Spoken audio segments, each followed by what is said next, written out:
নতুন বাংলাদেশ রাষ্ট্র সংস্কার এখন অন্তর্বর্তীকালীন সরকার, এই সরকারকে আমরা সকলে মিলে সহযোগিতা করব যাতে করে আবু সাঈদের স্বপ্নের বাংলাদেশ বিনির্মাণ করা যায়।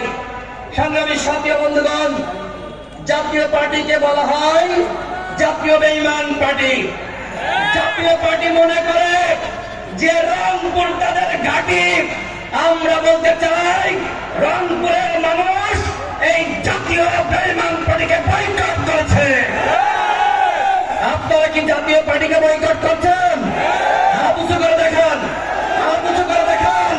আপনারা কি জাতীয় পার্টিকে বয়কট করছেন? এই জাতীয় পার্টি বাংলাদেশে ফ্যাসিজম কায়েম করেছে, সুতরাং রংপুরের মাটিতে জাতীয় পার্টির জায়গা হবে না।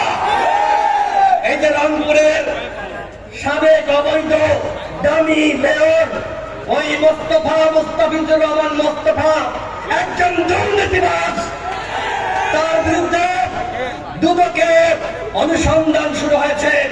এই দুর্নীতিবাজরা আগামীতে রংপুর থেকে এমপি মন্ত্রী হতে পারবে না। এই দুর্নীতিবাজদের বিরুদ্ধে আমাদের প্রতিরোধ করতে হবে। গণ অধিকার পরিষদ নতুন বাংলাদেশ গড়ে তুলতে চাই। 2018 সালে ঐতিহাসিক কোন সংস্কার আন্দোলনের মাধ্যমে আমাদের উত্থান হয়েছে। এই 24 সালে আমাদের সভাপতি নুরুল তিনি গ্রেপ্তার হয়েছিলেন। তিনি বলেছিলেন এই সরকারের 90% পতন হয়ে গেছে, 10% ধাক্কা দাও।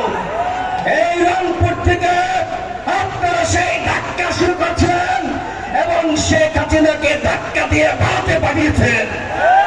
সংগ্রামী সাথী বন্ধুগণ, আপনারা সকলে সোচ্চার এবং সচেতন থাকুন।